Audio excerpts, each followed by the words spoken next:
Hear that? That's the sound of my cockroach wheels spinning. This episode is brought to you by Cockroach Wheels, the original skateboard wheel company in Australia. They've been doing it since the 80s and they're still going strong. I'm currently riding the Jackson Pills Pro models, 54mm. So go to cockroachwheels.com. They ship worldwide. Thank you, Cockroach. Ew.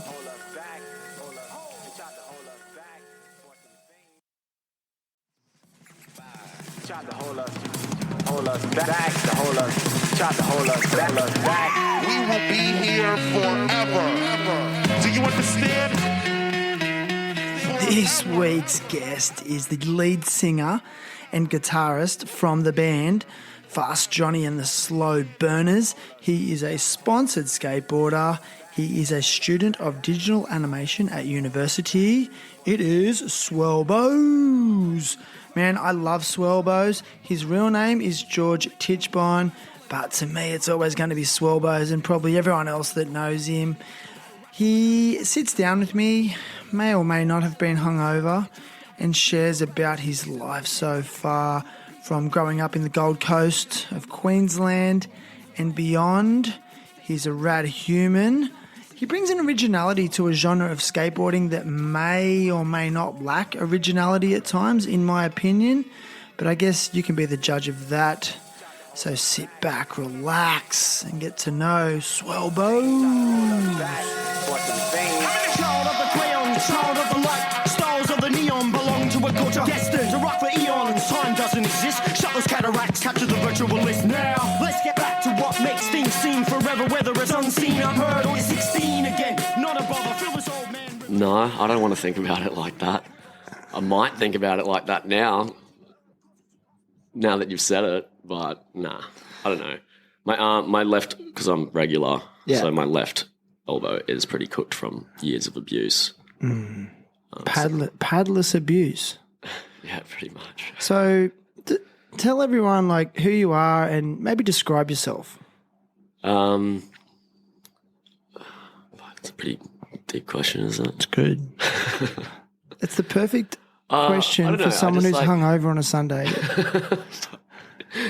You're going to make me have an existential crisis, like with my snout stuffed into a microphone. I don't know. I'm a musician. I'm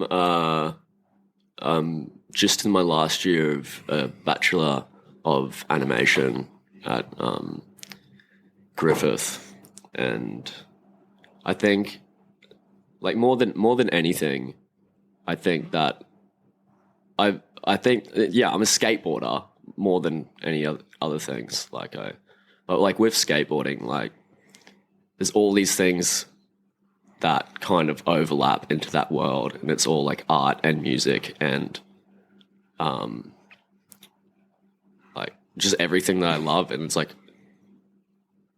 yeah, I think that's why like skateboarding has just like stuck around for so long, and it's like a very expressive thing, even just to do it. And like you can choose what tricks you do, and like, you know, Why animation? Oh, I did it by fucking accident. Like I did a diploma in post-production because I like really enjoyed like editing skate videos like growing up and just having like a handy cam and like doing that stuff. So I was like, oh, maybe I'll go and try and get a qualification in video to see if I can like poke my head into that world of skateboarding, like try and just develop my skills a little bit further. And I did this diploma in post-production, and the entire fucking thing was all 3D animation. I didn't know, because obviously I'm not going to read the fucking course structure, because I was like, yep, that one, good enough, you know. And I didn't look into it, and it was like a year of me just getting absolutely flogged trying to learn this 3D software. And I did it reluctantly, and because I was like, oh, like if I'm going to do something, I'm going to do it. Got through this year of 3D animation, post-production, VFX or whatever, which is like a little bit further away from just like skateboard editing. But you know, it's still creative and whatever.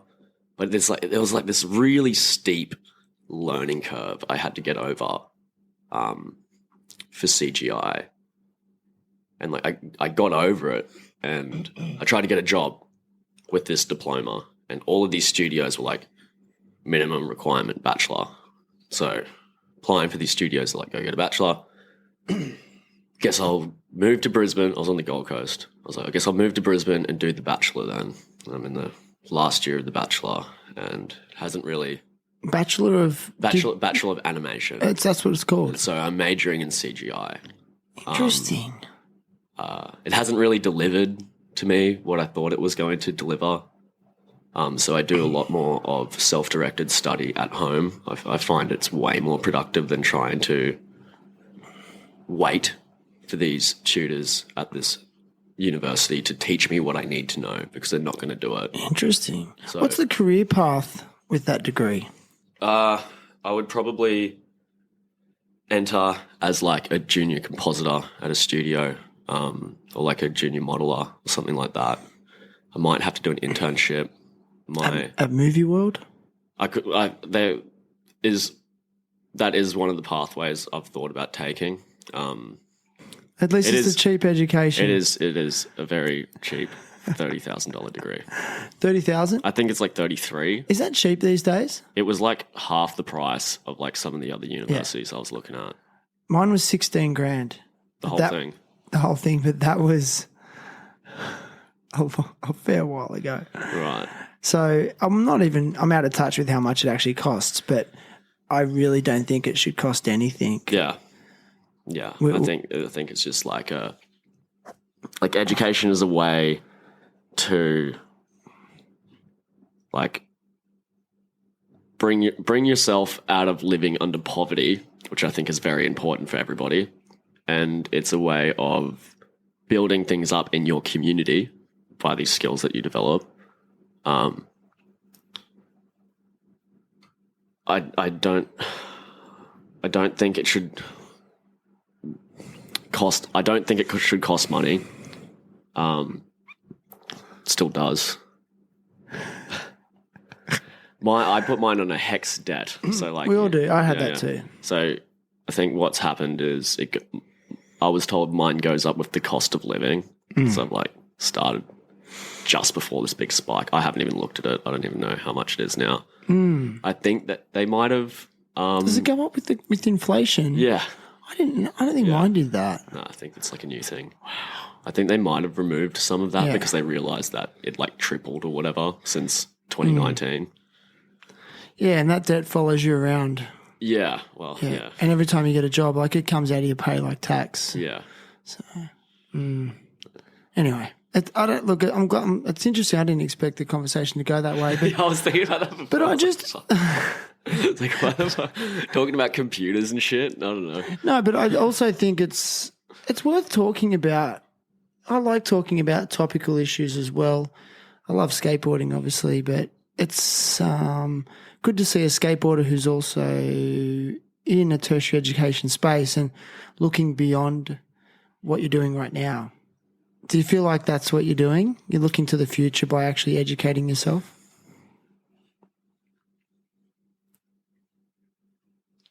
Yeah, I mean, I think the main reason why I'm studying is like I got back from America and realized that I could get on Centrelink. And so I rode out the Centrelink train till they were like, either study or get a job. I was like, okay, well, I'll do a certificate 3 in community services or something like that. And I finished that, and I finished that, and they were like, okay, now you have to get a job. It's like, well, what if I want to study a diploma now, to keep getting these payments? And then now I'm like, finished the diploma, and they're like, oh, I guess I'll go to a 3-year undergraduate degree or whatever. I feel very lucky to be able to get payments to survive through Centrelink for Oz Study here in Australia. Like, that is massive. Yeah, it is good. There's a positive. Yeah, it's like I probably wouldn't be doing it otherwise. Like, if I had to work full time and study, like I would be doing like one subject at a time. It would take fucking forever. Yeah, it's true. So where'd you grow up? I grew up on the Gold Coast. I learnt how to skate at Runaway Bay Skate Park. So there's these like two mellow bowls next to each other. Like the ramp is like a bank. Like I go back every now and again. I just swear it gets mellower each time I go back and look at it. Sick.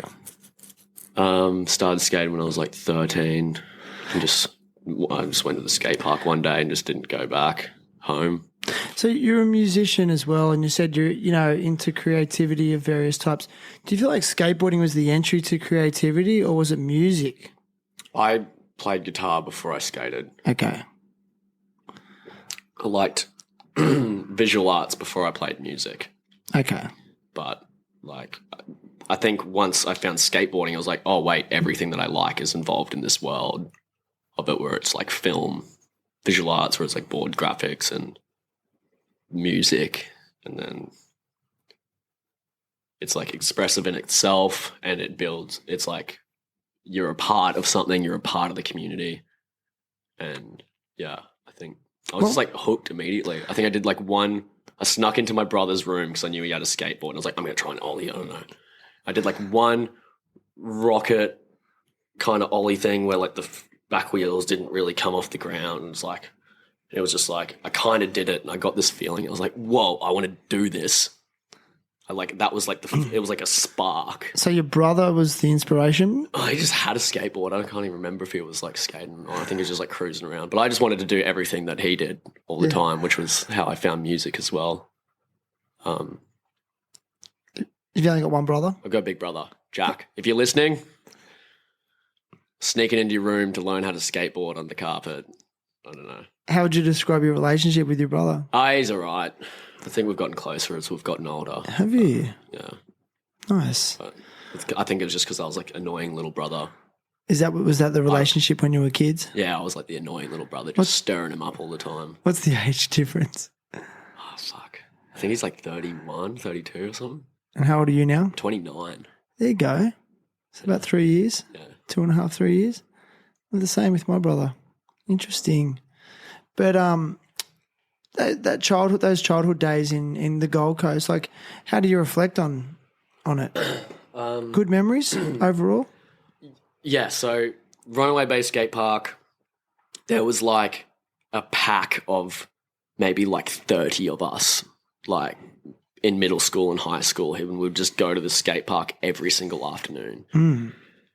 And I mean, that's where I had my first cone. Yes. And we used to like save up our lunch money during the week and like not buy lunch, but then buy a goon sack and a packet of cigarettes for like a Friday afternoon. We thought we were getting drunk, but we were like giving ourselves fucking alcohol poisoning as like teenagers at the skate park. Goon sacks have been doing that for years. It's like from sober to vomiting. There's no fun in between. It's just like it's a real rapid changeover. We used to just sit in a circle and just see how long we could drink it for in one go. And I remember we would just like count to like over a minute. It's like, what are we doing? You know, like. Did you play Goon of Fortune? No, what's that? Where you peg a goon sack to a clothesline and you stand under it and you spin the clothesline, and if the goon sack stops at you, closest, you got a skull from the goon sack. No, never played that. Never played that one. We didn't need a clothesline. I don't condone that shit at all, man. If you want to like make yourself sick. Yeah.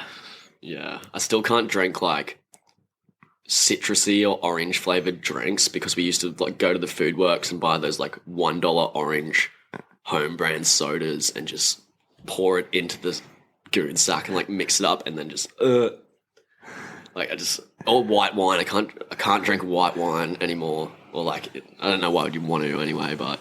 Are you much of a drinker? I think that I've reeled it in recently. Last year I did 13 months.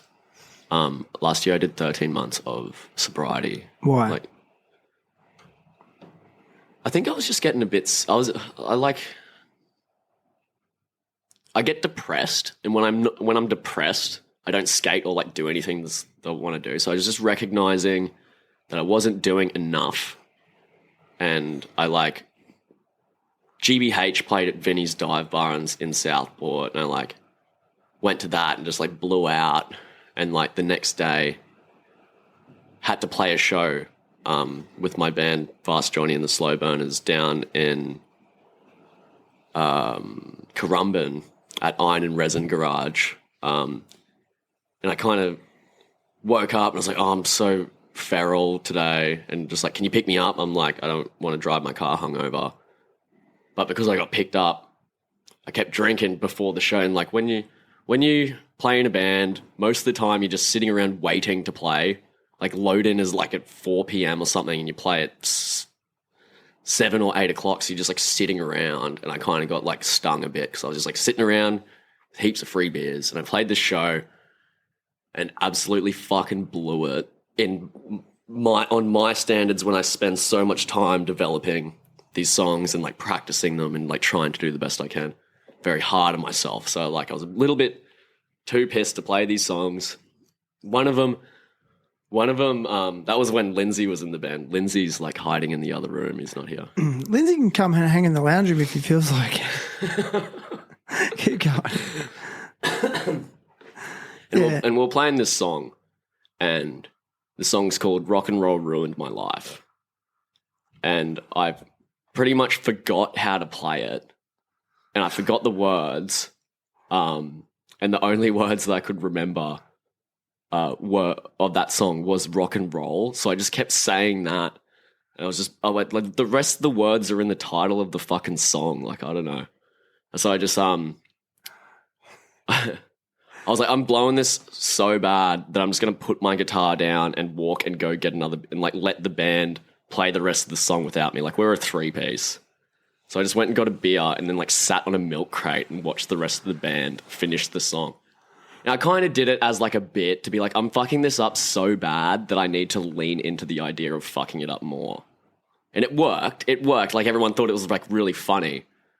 But because I'm so hard on myself and I want to like do the best that I can, I was like, that's fucking bullshit, man. Like you spending all this time practicing and driving all this way and spending all this money on like music gear and like organizing everyone for practice and stuff like that, and then to just like fuck it up because you had like 3 too many beers before the set, like fuck that. And then I think I got like the flu or something for like 2 weeks, like real gnarly. And obviously I didn't go out that weekend because I was like sick from the flu. And then the next one I was like, oh man, I haven't like stayed in for 2 weekends in a row in fucking ages. I just go out every weekend pretty much if I'm playing a show or not. And I was kind of reflecting on that and being like, well, if I want to like do more of what I enjoy doing, this is like, I have to either simmer down or just stop completely. And I didn't know I was going to do 13 months of no drinking or drugs. And I did like 2 weeks, and I was like, whoa, 2 weeks, that's crazy. I haven't done that in fucking ages. And I did 3 weeks. I was like, oh, I might as well do a month.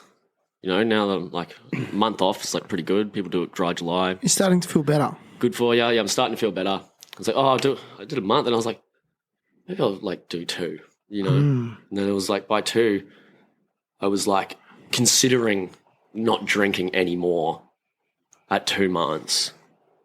And then I was like, maybe I'll do 6. I did 6.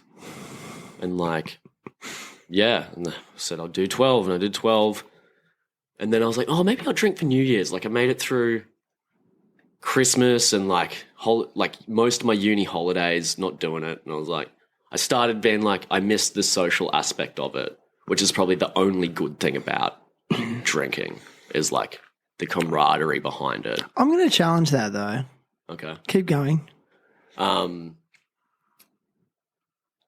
Yeah, and I overshot my 12-month goal and I went 13 months, and then I just kind of told myself, like, if I'm going to start having a couple of beers again, like I need to be continuing doing as much as I was doing last year.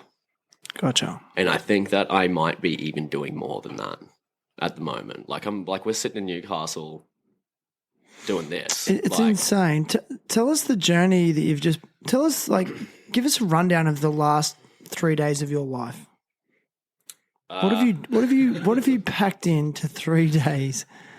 Because didn't you do 2 gigs in a Yeah, row. Two nights in a row. Played a show in Brisbane. Where do we fucking play? I can't remember. Where did we play? Oh, we played at the Triffid Gardens with a really cool band called Boing Boing. Have you heard of Boing Boing? It's like they're like these guys from North Queensland that just like sing about crocodiles and drinking beers and shit. I don't know. That's a really bad description, but Boing Boing is one of my favorite Australian bands. So I was very stoked to open for them. So you played a gig with them. Played a gig with them, and then we had the next day. I played a show on the Sunshine Coast at Black Box Theatre in Nambour.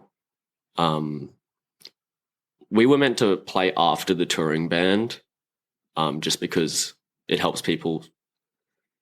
Sometimes they'll like put bands after the headliner to try and keep everyone kind of not just leaving after their friends' bands play for the touring band. But I was like, can you change that to like put us first? Because I have to drive to Newcastle immediately as I get off stage. So wait up, you played the gig at what time, you reckon? We played at 4:30 in the afternoon. Okay.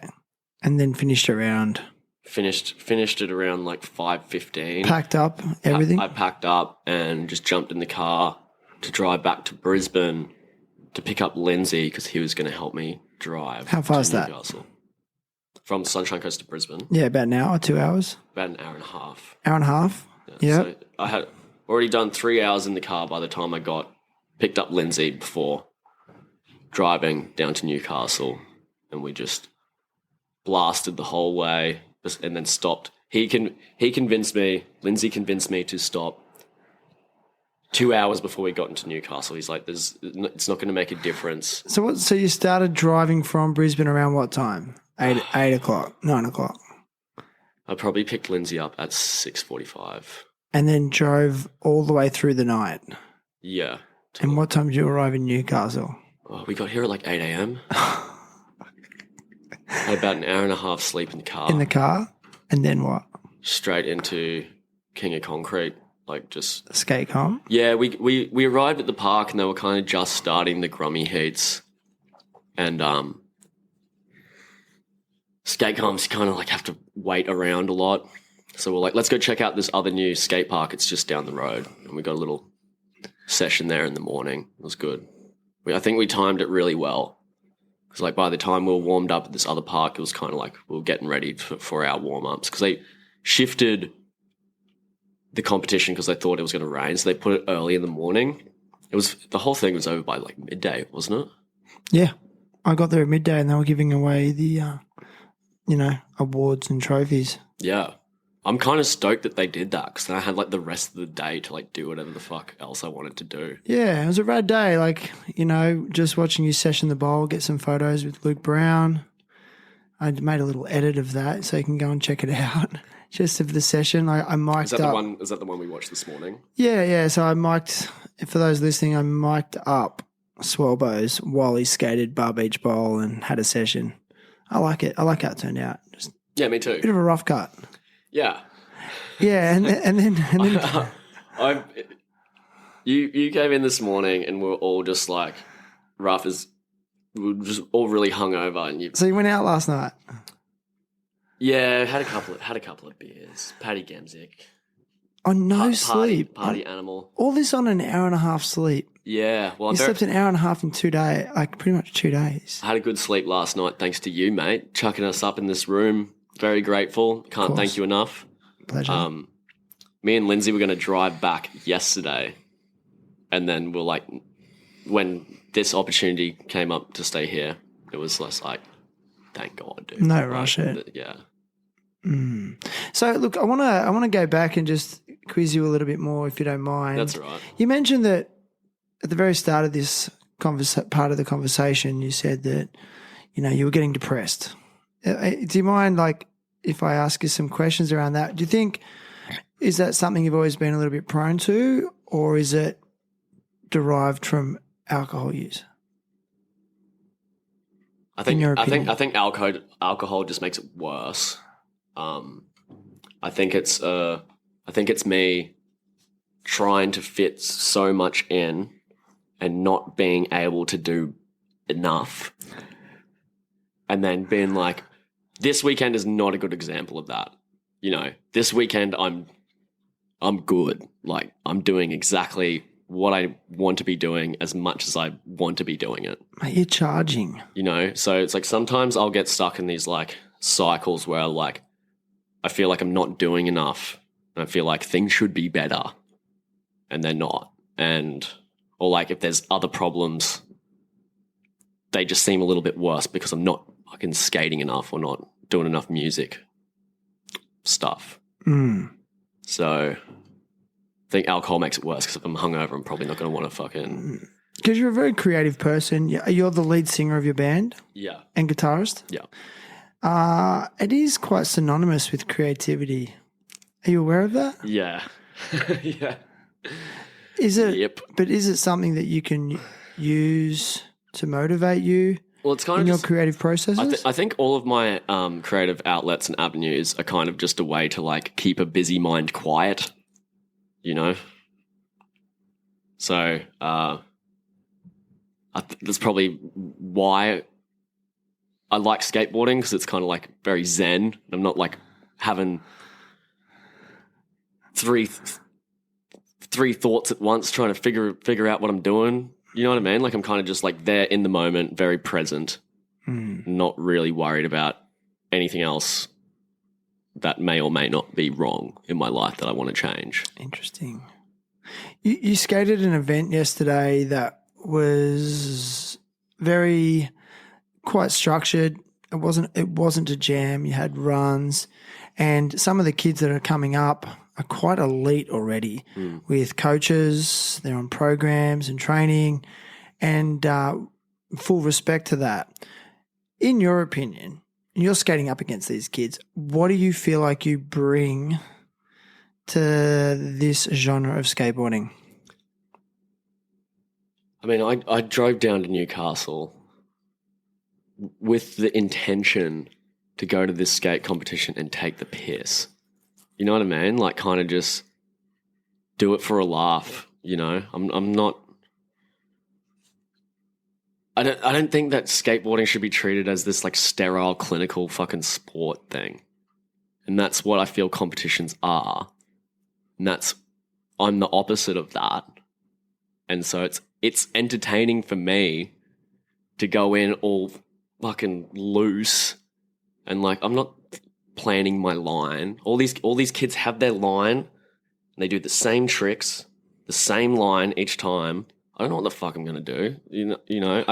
I started noticing that that was really entertaining for a lot of people at these skate comps that are sitting there getting dragged through the whole day, kind of watching the same shit over and over again. And I'm like, I don't know. I noticed that I was like the wild card in this situation because I'm the opposite of what a competition wants me to be or do. Which I think is important, which is what skateboarding is. It's not meant to be this like sterile fucking... But I feel like bowl skating and vert skating does kind of breed that, whereas in street skating, there is a bit more of that. Yeah. Creativity and, I guess, rawness that you speak of. Yeah, I don't know how you would do that in a street competition. You know what I mean? It'd be hard. Yeah. Oh, I guess a good example of someone doing that in a street competition. You ever see that clip of like Riley Pavey at Street League and he like does a 50 and his pants fall down? Like that is a great example of what like there needs to be more of in skateboarding. I'm going to ask you a question. What else do you remember from Street League, that Street League event? Go. I don't watch that shit. Okay, but you remember Riley Pavey doing the... Isn't it interesting? But you don't remember Chris Jocelyn doing a nollie backside 360 heel flip off the wedge to flat? Man, all that shit just looks the same to you me. Don't remember it? That's not the kind of skateboarding. That's sick. And it is amazing. I could fucking care less, you know. Sorry, Chris, if you're listening, mate. Well done. I don't know. I'd rather just see some old geezer at like 55 just rip the loosest like frontside slash in a on pool coping. Like that's just skateboarding has so many different like genres built into it that it's like, that's just what I like. And it doesn't matter. Like, I don't have to like what other people like. I don't have to like fucking nollie big heel fucking flips down stair sets. That's sick if you can do it, but it's like I'm just not really that interested. Okay, but in terms of like, let's say you wanted to make something from skateboarding in regards to, you know, monetary or career goals, do you ever consider like, hey, I might pad up and choreograph a run, a comp run, I mean, and take that more serious? I used to. You did pad up. Yeah. Well, I mean, I used to think that I wanted to. Actually, no. What? No. Like, yeah, I think this year I thought about it for like a week and I was like, you know what? I'm going to try and qualify for the Olympics. And then I was like, no, I don't want to do that. So wait, you consider that you had those thoughts? Oh, yeah. Yeah. I remember telling my dad about it. He's like, no, you're not. What for? And I was like, oh, fuck, now I have to do it. But now it's just like, I don't know. I don't, like, all these kids have their own fucking ramp. They have their private coaches. They have all this money behind them and support. I never had that. I was smoking cones and drinking goon at the skate park when I was 14. You know what I mean? Like, do they really have money behind them though? Well, if they have their own fucking ramp, they do. That's true. Right? That's true. And, like, for example, like, when I first started skating vert, it was at GC Compound on that, like, 14-foot thing that belonged to Keegan Palmer. Okay. And so Keegan Palmer was there doing, like, he was, like, half the size he is now. They're doing, like, stalefish 540s with his dad there all day. You know, his dad was, like, flying coaches. Yeah. To skate his ramp. You know, like, I don't know how anyone else has a fucking shot if, like, that's what you have to be to win gold. You know what I mean? Like, but this has happened in other sports forever. It's only now just starting to happen in skateboarding. When I say now, in the last 10 or 15 years, I'd say. I guess, I was just touching your toe. No, you weren't. I guess, what I'm thinking now, what I'm thinking now is, like, before, when I was saying there's so many different genres and avenues in skateboarding, there is this new one, which is that sterile competition Olympic. Yeah. Clean. But you're not hating on it, to be clear. I'm not hating on it. You just want to fuck with it. I'm a little bit jealous. I'm a little bit jealous that these kids have their own ramp. I would have loved that. Yeah. You know, I'm coming to these competitions not because I like competing. Yeah. I'm coming to try and, like, rev it up and, like, get it excited because that's what is good about skateboarding. Like, I don't know. And you do. They're not like cheering each other on or anything. Like, I'm trying to set a good example at these things because, like, the culture. It's, yeah. Remember when I spoke to Poppy Starr? She was on here. You know Poppy? Yeah. And she said the same thing, like, even as a 23-year-old woman, she was all of a sudden a veteran because all the girl skaters coming through were so young.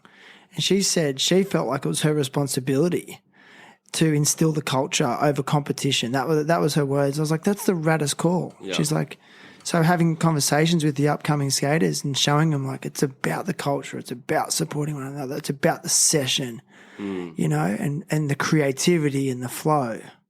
Maybe that's why you're so engaging, because you really are. Like, I've seen you skate at the Bondi Bowl Bash and other events, Belco, and it's kind of like when you drop in your footy shorts and your fucking and your muscle shirt, and sometimes you don't have shoes on. It's like, okay, like, I'm watching now. What the fuck's going to happen?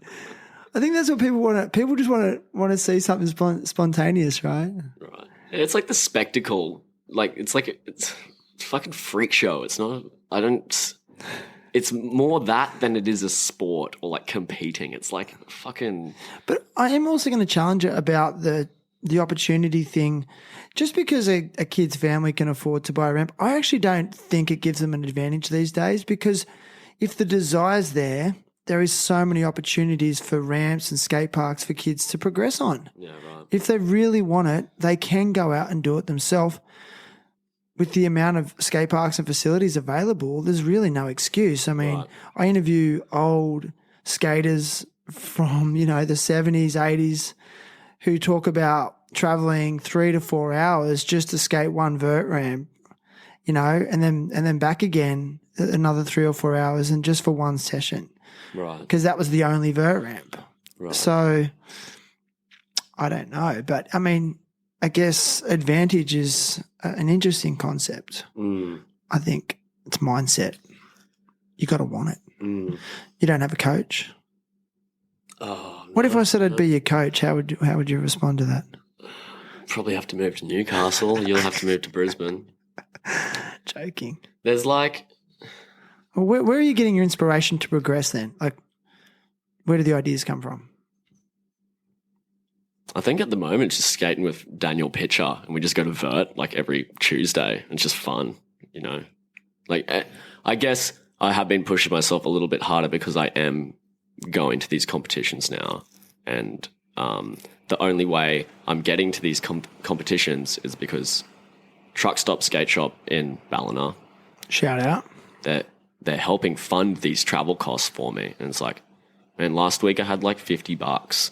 Like, there's this comp coming up, like Tony, thank you, Tony. Shout out, Tony. Shout out, Tony, Truck Stop Ballina, helped me get down to Newcastle. Who else is supporting you with gear and stuff like that? Cockroach Wheels. There's like a recent one that's happened. I'm so bloody stoked on Cockroach Wheels. Just like the whole aesthetic and like Dude. Australian pride. OG.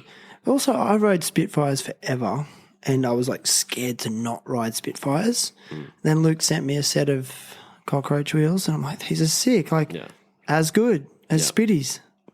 No flat spots, no worries. I was too a Spitfire purist for a very long time.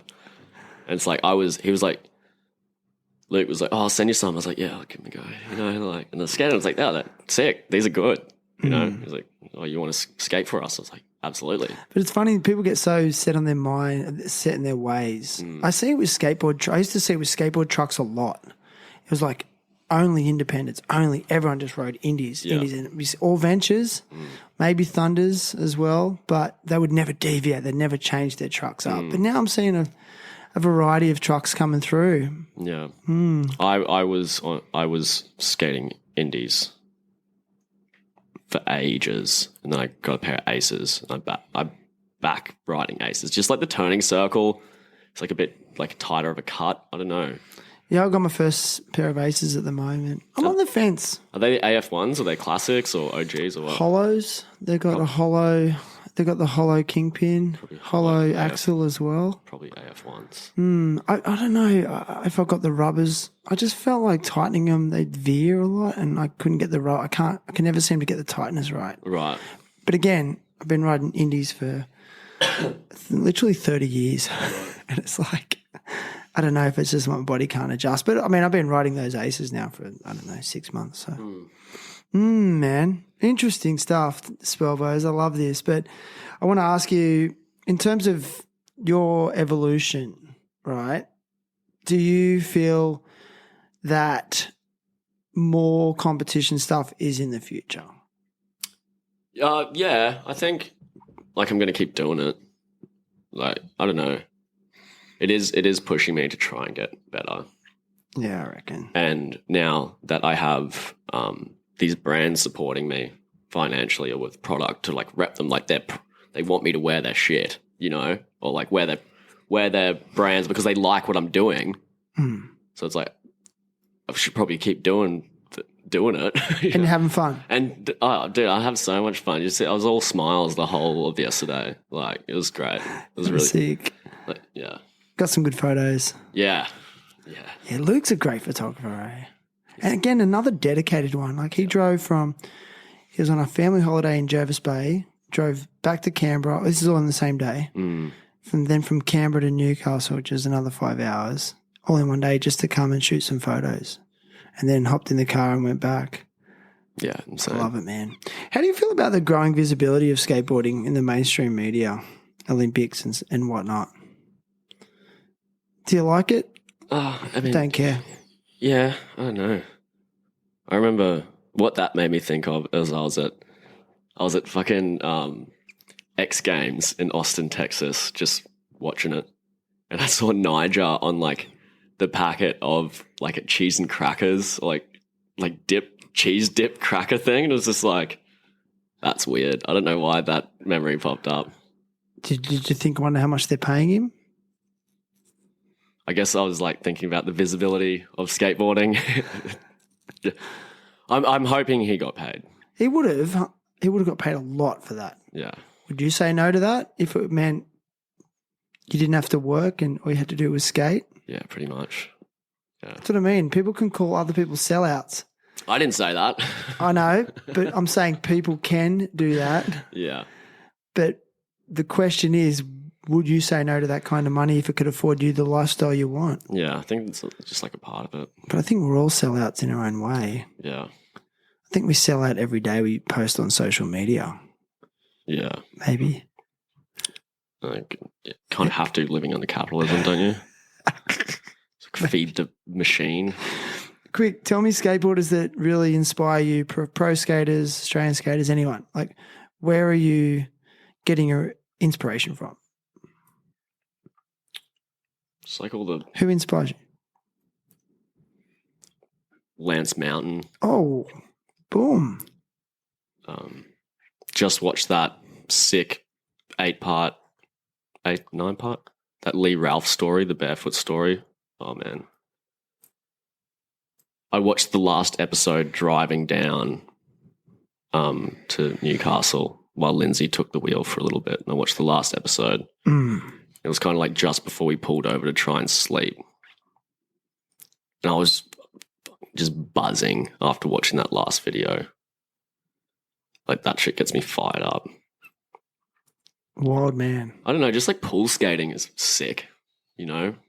Pool skating, pool skaters, Jay Worthington, Creature. Seen him skate recently at the Creature demo. Yeah. Jay Worth.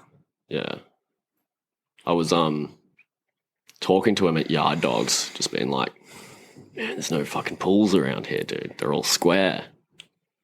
So I think in the future I might have to do like another American trip, but like the sole purpose is just to go and hit as many pools as I can, because that's what I like. I like short and steep and dirty and like rough transition with like rocks as the coping or something like that. Like, that's what I want to skate, but it's just not around here. So I like settling for like vert. Okay. Love skating vert though, but it's like, that's what I want to be doing. Ditch skating And pools, backyard pools. That's what I want to do. Yeah, I reckon the more you skate on grit, like gritty surfaces, when you go to a perfectly polished skate park, it freaks you out. Yeah. I actually feel unsafe. Yeah. Don't you reckon? Yeah, for sure. I feel safer on the grit. Yeah. Me and Dan were talking about that because he was trying that like backlip revert or something like that, and he was like, I would have got it if it was just like raw concrete. And I was like, yeah, dude, because it was just sliding down. The Skater's going to slide out. Yeah. Yeah, that's a big one. Yeah, man. What do you do for yourself mentally and physically in terms of recovery, whether it be from a slam or going through a rough patch mentally? Do you have any strategies? Oh, just like stretching and staying hydrated. You do all that? Yeah. Try and eat good. I eat pretty good. Maybe not when I'm traveling, but at home I eat very clean, like practically. It's like chicken and rice and shit. Okay. Like a uni student diet? Yeah, but yeah, I try and make an effort to feed my body what it needs, especially if I'm like skating 4 hours the day before or something like that, you know? Yeah. Tell us more about your band. How'd you get together? Oh, so Ryan, our drummer, he's like my best mate. I met him at Vinny's Dive on the Gold Coast, Vinny's Dive Bar. Yeah. Like, we've played in some bands before and kind of just started this new one. Lindsay used to play bass, but he got sick of us. So we got Alice in, who I met at uni. She's doing the same degree that I'm doing. it's just been kind of picking up a bit lately. Like we put out this EP this year. It was like 6 songs or something, and we chucked them on cassettes. And Dave from Vinny's Records helped us put these cassettes out. I don't know. We're just getting like a good response. Like people just say it's like very fresh sound. It's like Describe the genre. oh, it's like garagey punk. But like I really like the Cramps. I'm like trying to like play like Cramp songs, but really fast. Mm. I'm trying to like put a lot of like country western influence into Not rockabilly. like yeah, like rockabilly, but trying to make it not sound like rockabilly. Gotcha. I lived in Texas for like 7 years, so I have like this nostalgic kind of appreciation for country music. Epic. So what got you there? Well, I finished high school, and my mum was teaching over there. So I'll go visit her. And I was like, I'll go for 3 months. And then she was in this town called McAllen. It's like 10 miles from the southern Mexican border in Texas, like the very southern tip of Texas. I was like, what are you doing here? She's like, I'm teaching here. I was like, okay, I'll come say hello. It's like, there's nothing here.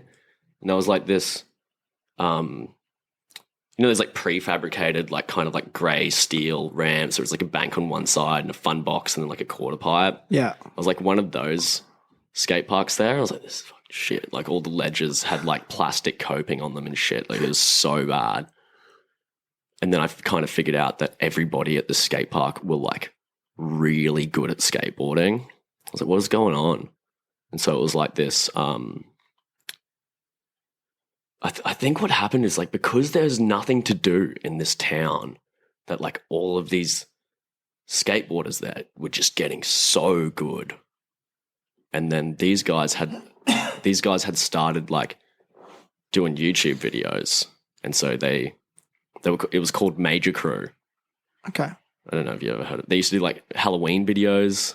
No, not that familiar. And so when I met them, like they were all ripping, and they started like picking up popularity online, doing these YouTube videos. And so they were doing trips to like Woodward West, like the Woodward indoor parks, and traveling around.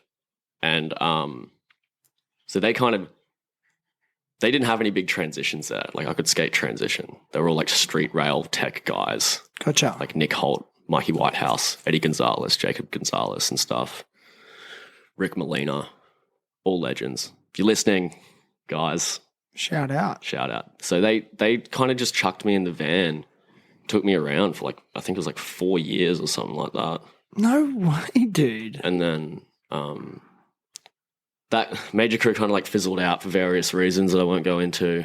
All those guys still love each other and stuff. It's just just wasn't working as a business model anymore or something like that. I don't know.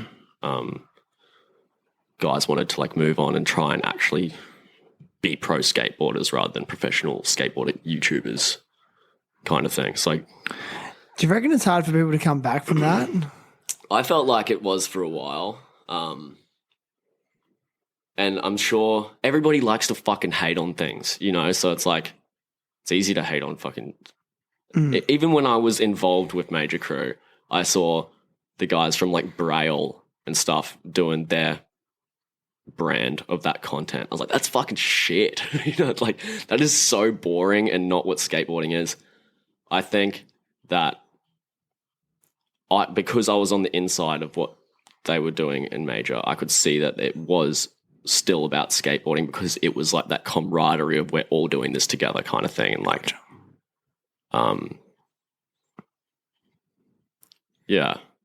so it wasn't cheap. It was legit and respectable. Yeah, Mikey, they weren't I mean, did you respect the Braille guys though? I think I met them a couple of times. They were nice to me. I'm not going to say they're fucking cunts or anything, but I don't know. But they went huge. Huge. And so, but here's the thing. It's kind of, if you were a pro skater and you made it that way without YouTube, but then you start a YouTube channel, it's okay. But if you go the other direction, like, is it almost impossible to go from YouTube skater to legit pro? I think you can't do it unless you. It's almost like it's like something happens, a barrier occurs where you can't do it. Do you think? Maybe. I think that just means you need to figure out more about what skateboarding is actually about. Maybe that's the barrier. Because you know Figgy, like Justin Figueroa, who skates for Baker. He vlogs now. Oh, does he? He's got his own channel of him just on a session, and it's like, and he's like one of the most, like, he's hesh, raw in the streets. But for some reason he does it. I feel like it's okay. Oh, it's okay. Like Figgy, Figgy. He can do whatever he wants. He can do whatever he wants. He's already proved himself. Yeah. But if he went the other way, I don't know. It's like such an evolution in the culture. I haven't worked it out. Yeah. If you're out there and you've got thoughts on it, reach out. Let me know. I think, I don't know. I think because it's like developing YouTube videos is way easier than skateboarding. So it's like maybe that's what you're thinking. Like, but there's some really good skaters who have done it via YouTube, and they're amazing skateboarders. Yeah. Like, they're pushing. But then, is it because of the format, the vlog format? Yeah. I'm pretty sure. Like, there are lots of purist core skateboarders that will pretty much frown on anything that isn't core skateboarding, which is fine. You don't seem like a hater, though. I try not to be. Sometimes I like neg out and like catch myself and be like, that's just like. So you catch yourself. I catch myself. But you like to challenge the status quo. Yeah. Nice. With your band and your music, you said you supported Boing Boing? Yeah. What would be your dream gig with, like, a band you'd love to support? Oh. Have you already achieved it through Boing Boing? Oh, I'd love to play with Amel, but they've just fucking blown up so hectic. I met those guys when I was living in Texas, when I was living in Austin, Texas. Was that Amel and the Sniffers? Yeah. So I met them when they were playing 2019 South by Southwest, and Declan, the guitarist, he was like, we were just like hanging out that week. I first saw them when they were like walking down the street, and I was like, oh, come over for some cones. And they were like, no. And then we ended up just hanging out the rest of the week, skated like Thrasher Death Match in front of the stage where Viagra Boys and Amel played. I quit my job and fucking walked down the street, and that was going on. I'd love to play with them. They're fucking huge now. I can't even believe how much they've blown up since then. Yeah, nice. What about like brands? What would be your dream brand to skate for? Like boards? Yeah, board brand. Dream board brand. No. Probably Scram? Scram? Yeah. Do you want to know what I thought? What? I was going to say like Creature. I don't know, I feel like you fit the aesthetic. Maybe Anti-Hero. Anti-Hero would be sick. It's Anti-Hero. I am skating for Shadow skateboards at the moment. Nice. Where are they based? Tweed Heads. Epic. Yeah. Justin's been real good to me. He's been giving me boards for like 2 years or something. Yeah, very grateful for that support. Hey, after you graduated high school, what did you do in those first few years before uni?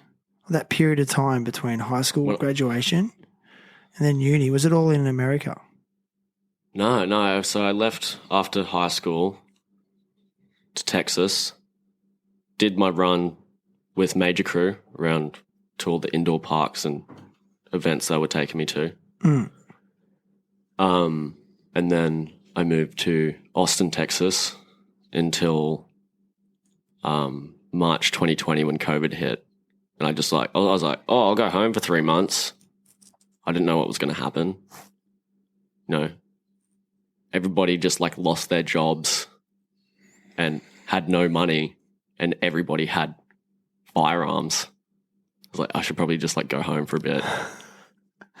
You genuinely felt unsafe. I was like, should I get a gun? I was like, you can go to or like their equivalent of a cash converters are like $50 and get like a bolt action rifle without a license, I'm pretty sure. But isn't that the general mentality? Not ban all guns, but just get a gun so you're on the same playing field. yeah. Isn't that's the mentality, right? And I think a lot of Australians struggle with it because we've had guns. I used to be very anti-weapon. And after living in America for that long, I'm like, oh, the cunts who are fucking stockpiling these machine guns are like the right-wing militias. Yeah, like everybody get guns. Because it's like, fuck, you can't just let those people be the only people who have them. You know? Like, you go far enough left and you get your guns back. Well, who said that? Is that a quote? I don't know. I feel like I've heard it before, but... You think do you think over there then it's kind of ignorant to be left? No. I think well, it's unrealistic. Everybody who I met over there was very progressive in America. But had guns. Yeah.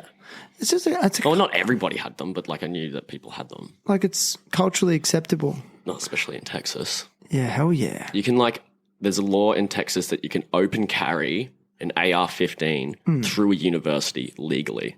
Yeah. And like that you're allowed to do that. I was going. It's hard to comprehend. I was going to University of Texas studying film and TV. I did like one semester before I dropped out. And it was like there had been like 2 or 3 shootings recently at other universities. And I started getting real paranoid. I was like walking down the campus and just like, oh, that gun looks a bit shifty. Like candidate, like you look upset, like what's going on? Like you look like you're fucking up to something. Who are you? So you're thinking like that? Oh, I felt unsafe going to university. And so I was sitting in a class and I was like having like a real anxious kind of paranoid day because there had just been a shooting. And I heard this like alarm, like beep, beep, beep, beep. And I'm like, oh, fuck. Like I thought it was like an active shooter alarm. And I just like opened my backpack and like wiped all my shit into my bag and like started to like try and get out the window. And it was like the projector was just turning off or something like that. And like everyone's looking at me like, what the fuck, this weird Australian dude just like trying to climb out the window. And I was like, how are you guys so desensitized to this? Like there was so many shootings recently and like I'm fucking wigging out. Like how do you guys hear an alarm like that and not think you have to jump out the window? Hell yeah. So I dropped out and then I just immediately moved to Austin. Yeah, tell us about Austin. That looks like the raddest place. I want to go. I've heard it's a lot like Melbourne.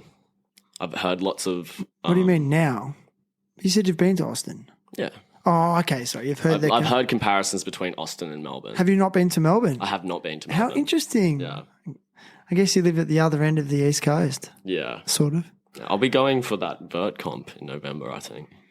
The Globe one? Yeah. Is that when the Bunt Jam's on again? I don't know. I've got the flyers. Because they had that one, the Globe Vert comp after the Bunt Jam last year. Yeah. Yeah. Apparently it was sick. Yeah. What was that this year? I've heard very good things about Melbourne. I'm just like... It's a great place, man. See if I can get a job there after I graduate, but... Just to mix it up. Yeah, there's just like this pipeline of artists and musicians from Brisbane moving to Melbourne.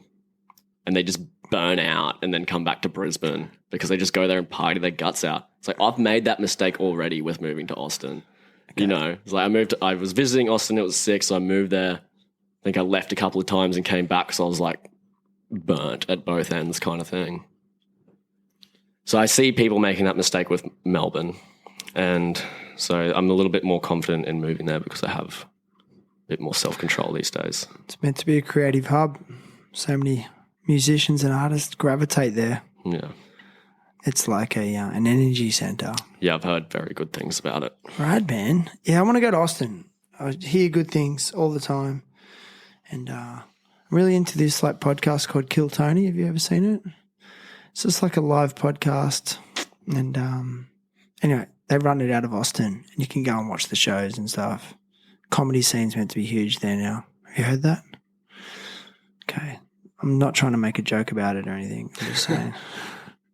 Listen, man, how you feeling? How's the hangover? I'm actually feeling pretty good. I think my coffee's kicked in. I'm just like how long it's like 8-hour drive ahead of us or something Yeah. back to there you go. back to Brisbane. Is this your first podcast? I think we've done like maybe interviews for the band that felt similar to this, but I think first like long form interview or like podcast. All right. I don't know if you want to call it an interview or not, but Okay.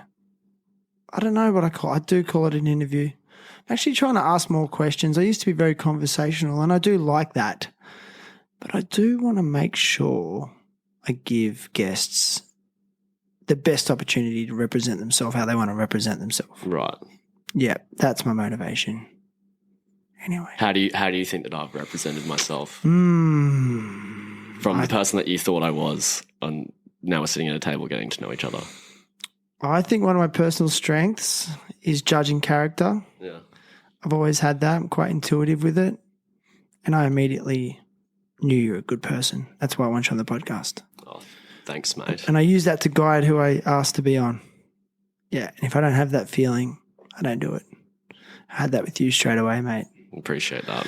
Yeah. It's getting awkward now. Listen, hey, if you could give one piece of advice to young skaters coming up today, what would it be?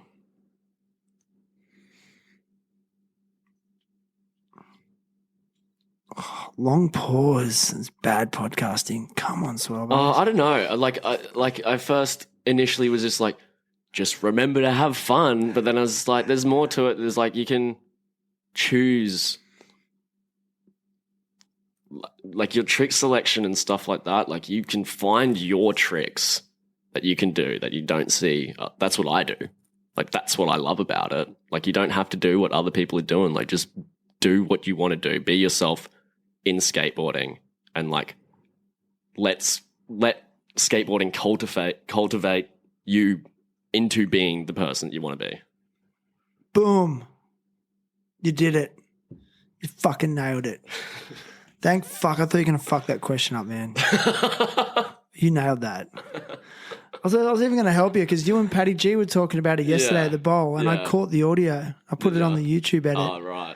Hey, Paddy G was saying the same thing. He's a Skate Australia coach. Yeah. And he said he's telling his athletes a similar thing. Similar thing, not exactly what you said. Yeah. But you made it very concise. Well done. So if you're out there. Well, that's why I paused. I didn't want to fuck up the question.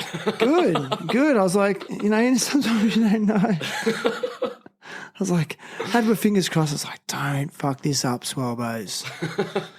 Hey, real quick before we start to wind it up, Bondi Bowl Bash, been talking about it a bit. You're one of the standouts of the day. What did you think of that event? Oh, it was great. Okay. Those guys really nailed it, and it was Fun day. Great going down there and like getting to know everyone, next door guys, and Ty Coling, Bondi Skate Riders. Yeah. It was really Shane Serena, Revolution. Really good weekend. Those guys worked very hard to get all the logistics of that underway. Yeah. And I think they did it really well. And the Belco Bowl Jam, good vibes, good times. Yeah. Did you party hard? Yeah. Yeah, I was living on a razor's edge the entire time. Like I was the vert comp on Sunday, I was fucking blind because I was like, okay, I'm not drinking today because I was just going to that bottle and just buying tallies just fucking all weekend. Yeah. Just bringing them to the skate park. And so on Sunday I was like, all right, I'm not drinking unless somebody fucking offers me one because I'm sick of spending money. Yeah. And the first person that fucking walks up to me had one of those big bags of those mini Fireball bottles. He's like, how many of these do you want? And I was like, oh, fuck. So I'm skating in that vert heat with Tom Shah and Rune Glifberg, like, off my fucking rocker. And I was like, what am I going to do? Like, I'm just take my shoes off and just do frontside grinds. And it's like, everyone was loving it. And I was like, yeah, sick. So no shoes, no pads on is that an 11-foot vert ramp or 13-foot? I think that one's 12. It's 12. Yeah. No shoes, no pads, no helmet, no worries. No worries. It's good. Yeah. It was a lot of fun. Unbelievable. That's why I'm not as good as these fucking guys. So it's like I just lent into this spectacle. Yeah. Like it's fun, you know? Even up on the platform up there, I was the only one like going, wow! Like, hell yeah! Like they're all just, it was very, I don't know, they're actual pros, you know? It's like, I feel like I'm doing that everywhere in skateboarding at the moment. Dude, I'm skateboarding just trying to needs you. rev everybody up all the time. Fuck It's like, yeah. That's what I want to do. I try to bring the vibes too, but skateboarding needs you, George, thanks, mate. because of that. Don't let that energy go, mate. I guess Don't get bitter. I guess that's a way for me to give back to skateboarding because it's given me so much. Like, it's just like such a valuable thing to me. Yeah. It's just like helped me through a lot of like, yeah. I thought it was funny at Belco. Did you know that event was the first time the local council had made officially, oh, I've got a phone. This never happens. That's it. You were going so well, Swellbows. You were going so well and you didn't put your phone on silent. It was Dan calling me. I don't know what he wants. I hope he's okay. Hope he's okay. Listen, but yeah, I found it funny, like, because the council was involved with it, they made it an alcohol-free event. But then it's funny, like, Fireball was sponsored by Fireball. a major sponsor. I'm like, and they're giving away free alcohol to all the skaters. Yeah. I'm just like, God, it's funny. Anyway, but it was still mellow. I think it was one of the biggest crowds I've seen there. It's pretty good. It was a I'll huge definitely crowd. be going back next Like year. every year, it just seems bigger and bigger and bigger, and it's just such a great event, man. Like, it's like Christmas. Yeah. The Christmas of skateboarding. All right, man. Well, listen, bro. All right, where can people find you, Swellbows? I don't know. Instagram. Instagram? Yeah. What is it? Swellbows. What about your band? Where can Fast they Johnny and the Slow Burners. on Instagram as Yeah, well? Instagram. Go and check Got him out. music on Spotify. Yeah. Bandcamp if you don't use Spotify. Gigs coming up? Yeah, got heaps of gigs coming up.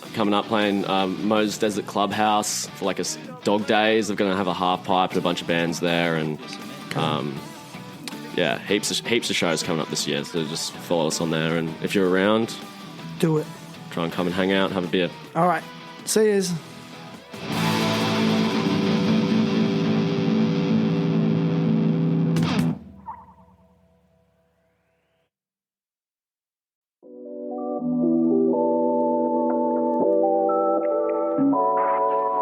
Hey, legends. It's Shan here. Before we dive in, just a quick one. I started this podcast to have real open chats with people in skate, surf, and action sports cultures, especially around mental health, identity, and the desire to talk about the stuff we don't always talk about, but we need to talk about. These conversations have been heavy at times. They're raw, they're real, but the feedback loop I'm getting from people that listen is that it's providing a positive impact on their own mental health because they're finding a sense of identification and connection or clarity. So if you've found any of those things, or if the podcast is just bringing you some calm in the chaos of this world, I could use your support. I need you to become a financial supporter of this podcast. For as little as $3 a month, you can become a Buzzsprout subscriber. There's a link in this episode's show notes. In exchange for your support that way, I'll continue to get the highest caliber guests. I'll continue to keep this show relatively ad-free, and I'll continue to work my ass off at giving you something that's enriching and worthwhile. Either way, I appreciate you, and let's get into this episode. Yes.